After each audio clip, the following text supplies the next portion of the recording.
Now अब देखते हैं, अगर मेरे पास न्यूमरेटर और डिवाइजर और डिविडेंड दोनों के अंदर एक से ज्यादा टर्म्स हो, हमने अब तक कौन से देखे जिसके अंदर हमारे डिवाइजर के अंदर एक सिंगल टर्म था। Now what if my divisor also have more than one terms? So let's go for a question based on that. एक एग्जांपल से समझते हैं इसको। हमें डिवाइड करना है x square plus 4x plus 4 को, x square plus 4x plus 4 को मुझे डिवाइड करना है किस चीज से डिवाइड करना है?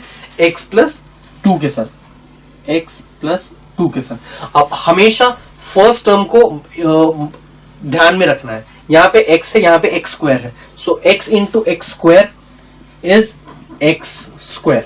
ओके, बट हमेशा एक चीज याद रखना, यहां जो भी टर्म हम लेके आते हैं उससे ये पूरा हमारा डिवाइजर मल्टीप्लाई होता है। x से अगर मैं मल्टीप्लाई कर रहा हूं तो x प्लस 2 पूरा x के साथ मल्टीप्लाई होगा। ओके, सो अब x के साथ ही मैंने क्यों मल्टीप्लाई किया? नाउ वन मोर थिंग, क्योंकि x into x first terms को इस तरीके से मल्टीप्लाई करना that first term should always get cancelled out. Okay, जो जीरो आ जाना चाहिए। ओके, अब x इंटू एक्स कितना हुआ? X square. सो बट मैंने क्या कहा, पूरा डिवाइजर इस टर्म के साथ मल्टीप्लाई होना चाहिए। x into x is x square plus 2 into x मतलब की प्लस 2 इंटू एक्स मतलब कि प्लस 2x। ओके, सो अब ये माइनस माइनस किया तो ये हो जाएगा, ये तो जीरो रह जाएगा। यहां पर 4x माइनस 2, हमने क्या कहा था, हम नीचे वाला साइन कंसिडर करते हैं। 4x माइनस 2x कितना रह जाएगा? प्लस 2x प्लस 2 क्यों? क्योंकि ये वाला प्लस 4 बड़ा है, ये 2 नेगेटिव है, तो फिर प्लस 4 माइनस 2 कितना हो जाएगा? Plus 2x। ये यहां पर रह गया है प्लस 4। मैंने अगेन क्या कहा था, हम हमेशा फर्स्ट टर्म को देखते हैं। अब x को ऐसी कौन सी टर्म के साथ मल्टीप्लाई करेंगे? 2x आ जाएगा, सो x इंटू 2, अगर प्लस 2 के साथ मल्टीप्लाई करूंगा मैं तो ये हो जाएगा 2x। अब 2 के साथ मैं पूरे डिवाइजर को मल्टीप्लाई करूंगा, सो ये हो जाएगा 2x प्लस 4, 2x प्लस 4, ये पॉजिटिव है तो नेगेटिव नेगेटिव, ये हो जाएगा 0। So remainder is 0 and divide our quotient is x plus 2। Okay, this is सिर्फ एक चीज का हमें ख्याल रखना पड़ता है कि जिस भी टर्म से मल्टीप्लाई कर रहे हैं हमें पूरे डिवाइजर को एज इट इज उस टर्म से मल्टीप्लाई करके यहां पर लिखना पड़ता है। Now let's see one more question ताकि आपको ये अच्छी तरीके से समझ में आ जाए। क्वेश्चन इज y प्लस 4 से हमें डिवाइड करना है and we need to divide y raise to the power 4 plus 24y minus 10y square, y raise to the power 4 minus 24y minus 10y square. Okay, अब इसको हमेशा इस तरीके से लिखिए कि आपके ये डिक्रीजिंग ऑर्डर में होना चाहिए। ये y का पावर सबसे बड़ा है, तो अब यहां पर डिक्रीजिंग ऑर्डर का मतलब होता है जैसे y raise to the power 4 है तो उससे छोटा मतलब कि y raise to the power 3 होना चाहिए, फिर y स्क्वायर होना चाहिए और फिर y होना चाहिए। ओके, अब ये y raise to the power 4 है, मैंने क्या कहा कि y क्यूब भी होना चाहिए यहां पर। सो सबसे पहले मैं यहां पर plus 0 into y cube add कर दूंगा। अब ये y स्क्वायर यहां पर और 25y वहां पर, तो अब मैं इसके अंदर थोड़े चेंजेस लेके आऊं तो मुझे इसको बेसिकली लिखना पड़ेगा y raise to the power 4 plus 0 times of y cube minus 10y cube y square minus 24y। Okay, ये हमेशा डिक्रीजिंग ऑर्डर में होना चाहिए। This needs to be kept in mind. Okay, अब यहां पर देखिए, अगर मैं y स्क्वायर, मैंने क्या कहा, सबसे पहले ऐसे टर्म चुनिए जिसके साथ ये फर्स्ट टर्म हमेशा 0 आ जाने चाहिए। y को मैं किससे मल्टीप्लाई करूंगा ताकि मुझे y raise to the power 4 मिल जाए? y क्यूब के साथ। सो मैं y क्यूब से मल्टीप्लाई करूंगा, अब पूरा डिवाइजर मल्टीप्लाई होगा। सो मतलब ये हो जाएगा y raise to the power 4, y cube into 4 मतलब कि plus 4 times of y cube minus minus, तो ये y square y raise to the power 4 minus y raise to the power 4, ये तो हो जाएगा 0। 0 माइनस 4y क्यूब तो कितना हो जाएगा?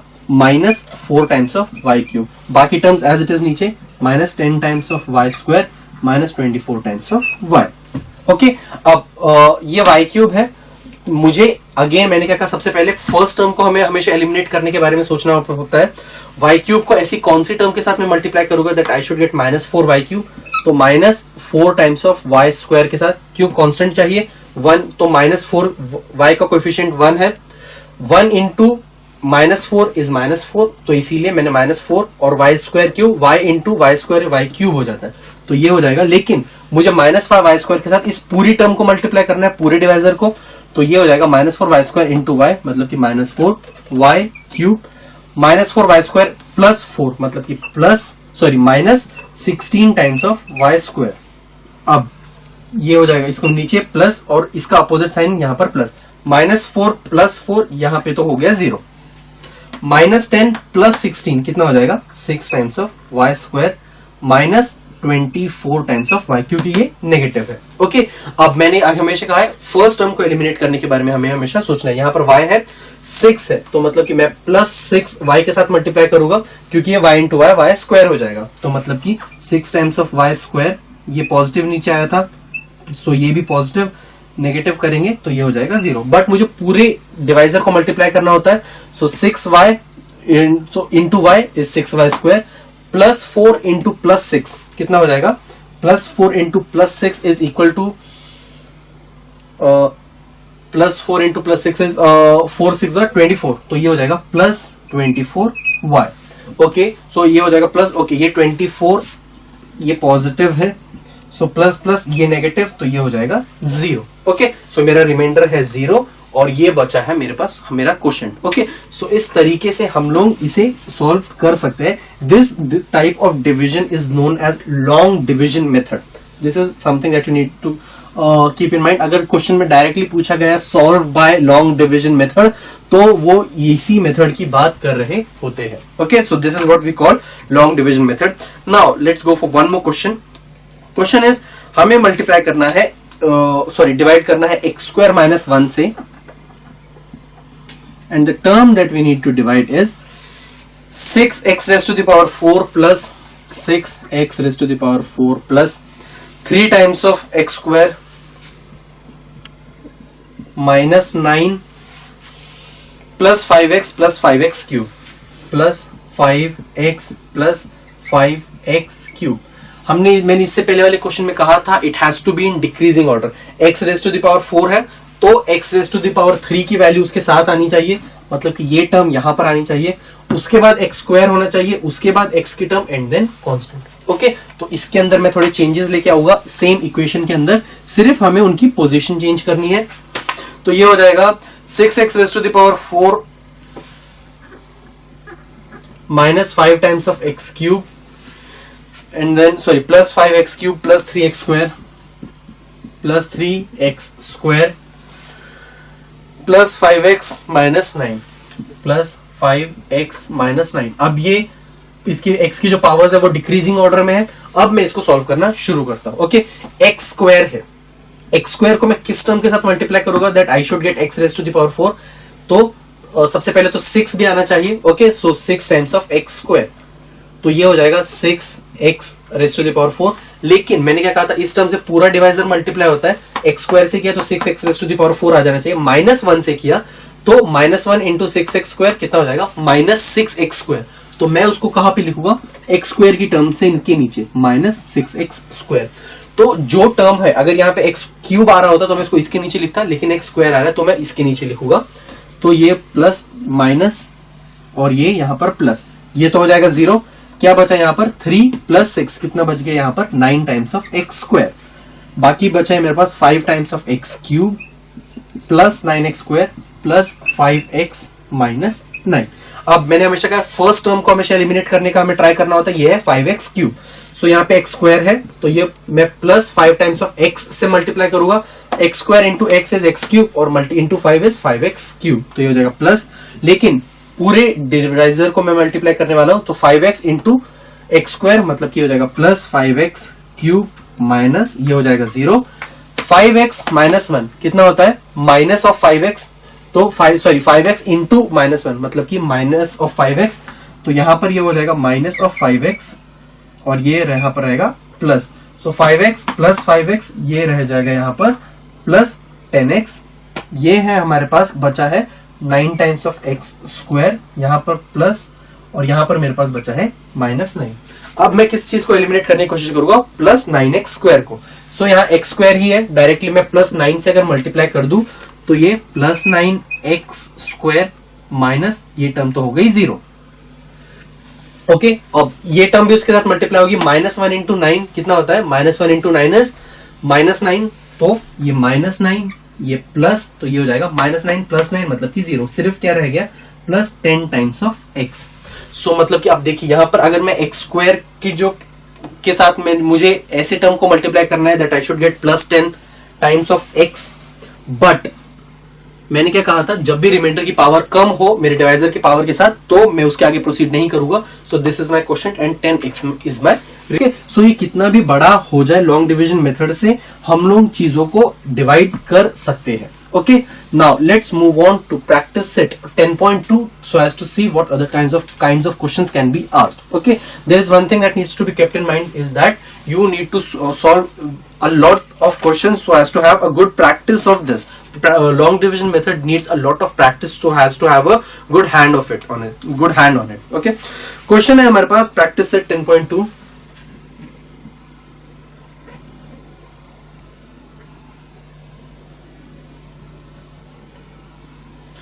हमारा क्वेश्चन है divide and write question and remainder the one exactly like the one we solve in practice at 10.1.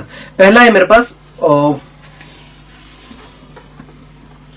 y plus 4 से मुझे डिवाइड करना है y square plus 10y plus 24 को, y square plus 10y plus 24 को. Okay, now y square plus 10y plus 24. Yes, so अब क्या कहा है मैंने, सबसे पहले हम लोग किसको देखते हैं, y फर्स्ट टर्म को एलिमिनेट करने की कोशिश करते हैं. y स्क्वायर को किससे मल्टीप्लाई करूंगा that I should gate y square. So y into y is y square, but y के साथ में पूरा डिवाइजर मल्टीप्लाई होगा. y into y is y square. 4 into y मतलब कि 4y. सो ये हो जाएगा plus 4 times of y minus minus, तो ये तो हो जाएगा 0. 10 माइनस 4 कितना हो जाएगा 6y प्लस 6y क्योंकि 10 बड़ा है प्लस 24. अब अगर मैं डायरेक्ट 6 से मल्टीप्लाई करूंगा, यहाँ पे y ऑलरेडी है, यहाँ पे भी y ही है. सो मतलब कि प्लस 6 से अगर मल्टीप्लाई किया 6 इंटू y मतलब कि प्लस 6y. 4 इंटू 6 मतलब कि प्लस 24 माइनस माइनस ये हो जाएगा 0 0. 6 माइनस 6 मतलब कि 0. 24 माइनस 24 मतलब कि 0.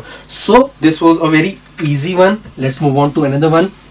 चलते हैं अगले क्वेश्चन की तरफ and see what do they have to ask. अगले में हमसे पूछा गया p square plus 7p minus 5, p square minus 7p plus 5 and I need to divide it by p plus 3. p square plus 7p minus 5 है. Okay, and I need to divide it by p plus 3. Okay, so now P square को किससे, first term को हमेशा eliminate करना है. सबसे पहले P square into P करूंगा मैं तो I will get P, sorry P into P करूंगा तो I will get P square. तो ये हो जाएगा पी इंटू पी स्क्वायर. अब पी इससे भी मल्टीप्लाई होगा मतलब कि प्लस 3 टाइम्स ऑफ पी, तो ये हो जाएगा minus minus. So this will become, ये तो 0 हो जाएगा. दिस विल बिकम 7 माइनस 3 मतलब कि 4 times of P minus 5. Okay, अब मुझे ऐसा कुछ चाहिए सच दैट मुझे 4p होना चाहिए, यहाँ पे 4p मिलना चाहिए. ऐसी कौन सी टर्म है जिससे मैं मल्टीप्लाई करूंगा, तो अगर मैं 4 के साथ मल्टीप्लाई कर दूं तो 4 इंटू 4p मतलब कि यहाँ रह जाएगा 4p, तो प्लस 4p माइनस, और 4 इंटू 3 कितना होगा, 3 4 12, तो यहाँ पे रह जाएगा प्लस 12. तो यहाँ minus 4 minus 4p minus 4p मतलब कि 0, माइनस 5 माइनस 12 मतलब कि कितना बचा माइनस 17. तो मेरे पास रिमाइंडर बचा है minus 17 and my question is p plus 4. Okay, so अगर रिमाइंडर आपका बच रहा है it doesn't mean that your answer is wrong. Okay, remainder बच सकता है. All you need to focus on is the symbols, just जो साइन हम ले रहे हैं पॉजिटिव नेगेटिव का, सिर्फ उस पर हम ध्यान रखें तो things gets easier for us. चलते हैं अगले क्वेश्चन की तरफ. नेक्स्ट में हमसे पूछा गया है 3x square, sorry 3x plus 2x square plus 4x cube. क्या गिवन है, 3x plus 2x square plus 4x cube, और इसको मुझे डिवाइड करना है x माइनस 4 के साथ. अब ये देखिए सबसे बड़ी टर्म को हम सबसे पहले लिखना है, it has to be in decreasing order. So मैं यहाँ पे लिखूंगा 4x cube plus 2 times of x square plus 3x and I will divide it by x minus 4. यही करना है, तो इसीलिए मैंने इसको अब डिक्रीजिंग ऑर्डर में लिख दिया. नाउ सबसे पहले हम फर्स्ट टर्म को एलिमिनेट करने का ट्राई करते हैं. सो x क्यूब मुझे चाहिए 4 times of x cube. x को मैं 4 टाइम्स ऑफ x स्क्वायर से अगर मल्टीप्लाई करूं तो मुझे 4x क्यूब मिल जाएगा. तो ये बच जाएगा मेरे पास 4x3, 4x² इंटू -4, सो ये हो जाएगा -16 टाइम्स ऑफ x²। अब x² की टर्म यहां पर है, सो -16 टाइम्स ऑफ x², ये हो जाएगा माइनस, यहां रह जाएगा प्लस, ये तो हो जाएगा 0। 2 + 16 कितना बचा, +18 times of x² plus 3x। Okay, अब मुझे क्या चाहिए, 18, सो मैं यहां पर मल्टीप्लाई करूंगा +18x के साथ, क्यों, 18x इंटू x कितना हो जाएगा 18x² plus 18 into x² minus किया तो ये हो जाएगा 0। 18x - 4 कितना होगा, that would be equal to 4 into 18 is 18 into 32, 4 1 4 5 6 7 72, so this will be equal to minus of 18 into 4 is 72 times of x, और इसको मैंने प्लस किया तो फिर 3 + 72 कितना बचा, +75 times of x, so 75 times of x बचा है मेरे पास यहाँ पर। बट क्या यहाँ पर मेरे पास x है, can I reduce it, yes, क्योंकि यहाँ पर मेरे पास x की एक टर्म है। सो मैं अब क्या करूंगा, मैं अब इसके साथ इसको रिड्यूस करूंगा, तो +75 से अगर मैं इसको मल्टीप्लाई कर दूं, 75 इंटू एक्स कितना बचा, +75 इंटू एक्स। लेकिन उसके साथ और एक चीज आएगी, वो कौन सी आएगी, 75 इंटू -4 कितना होगा, -300, सो -300 भी यहां पर आएगा, -300। तो मतलब कि एक कांस्टेंट हम यहां पर ऐड कर देते हैं, +0 ऐड कर देते हैं यहां पर, +0, तो यहां पर अगर मैंने माइनस किया तो ये हो जाएगा 0, और 0 यहां पर उसका अपोजिट साइन हमने डाला, 0 + 300 कितना बच गया है, +300, so 300 is my remainder and my question is 4x² plus 18x plus 75। Okay, मैंने इसके आगे क्यों किया, क्योंकि मेरे पास x की जो पावर है वो सेम आ रही थी। ओके, उससे कम नहीं होनी चाहिए। ओके, कांस्टेंट तो कोई भी बच सकता है, that's not a problem. Okay, so हम किस पॉइंट पे रुकते हैं, जब तक हम सारे वेरिएबल्स को एलिमिनेट कर पाए। Okay, it doesn't matter if you would be able to eliminate the remainder, sorry the constant or not, but all the variables should get eliminated. कब तक, जब तक वो मेरे डिवाइजर की पावर से ज्यादा या उसके इक्वल है। Okay, moving on to the next question. अगले क्वेश्चन में मुझे डिवाइड करना है 3m³ plus 2m² plus m, 3m³ plus 2m², sorry plus m² plus m plus 9 and I need to divide it by 2m - 1 के साथ, 2m - 1 के साथ। अब मुझे यहाँ पर m³ है, सो 2m को मैं किस टर्म से मल्टीप्लाई करूंगा that I should gate m³। सबसे पहले तो ऐसी कौन सी टर्म है जिसके साथ मैं 2 को मल्टीप्लाई करूंगा तो मुझे 3 मिलना चाहिए। सो मैं उसको x ले लेता हूं, सो 2 इंटू एक्स मुझे कितनी वैल्यू मिलनी चाहिए, 3 इज इक्वल टू, मैं 3 मान लेता हूं, तो x की वैल्यू कितनी हो जाएगी, 3/2। तो मतलब मैं इसको मल्टीप्लाई करूंगा 3/2 टाइम्स ऑफ m² के साथ, 3/2 टाइम्स ऑफ m² के साथ अगर मैं मल्टीप्लाई करता हूं तो ये हो जाएगा 3/2 इंटू 2 कितना हो जाएगा, 2 कैंसिल, मतलब कि 3 टाइम्स ऑफ m³ ये माइनस, और 3/2 इंटू -1 तो मतलब कि ये हो जाएगा minus of 3/2 times of m², नीचे हो जाएगा प्लस, ये तो हो जाएगा 0, ये है 1 प्लस 3/2 कितना होता है 5/2, मतलब कि plus 5/2 times of m² plus m plus 9। अब मुझे ऐसा टर्म चाहिए जिसके साथ मैं मल्टीप्लाई करूं तो आई शुड गेट 5/2, सो मैं किसके साथ मल्टीप्लाई करूंगा, 2 into x should be equal to 5/2। Okay, so x की वैल्यू कितनी हो जाएगी, 5/4, ये 2 डिनोमिनेटर में चला जाएगा तो 5/4 के साथ मुझे मल्टीप्लाई करना पड़ेगा, सो प्लस 5/4, और यहां पर m² चाहिए मुझे, मेरे पास यहां सिर्फ m है तो इंटू m, तो ये हो जाएगा plus 5/2 times of m², minus किया तो ये हो जाएगा 0, 5/4 इंटू -1 कितना हो जाएगा, minus of 5/4 times of m plus 1, 5/4 plus 1 किया तो कितना बच जाएगा, that would be equal to 9/4, ये माइनस है, यहां पर हो जाएगा प्लस, तो ये हो जाएगा यहां पर मेरे पास बच जाएगा 9/4 टाइम्स ऑफ m प्लस 9। अब मुझे यहां पर 9/4 चाहिए। ओके, 2 को मैं ऐसी कौन सी टर्म के साथ मल्टीप्लाई कर सकता हूं that I should get 9/4, so again same चीज करूंगा मैं, 2 into x should be equal to 9/4।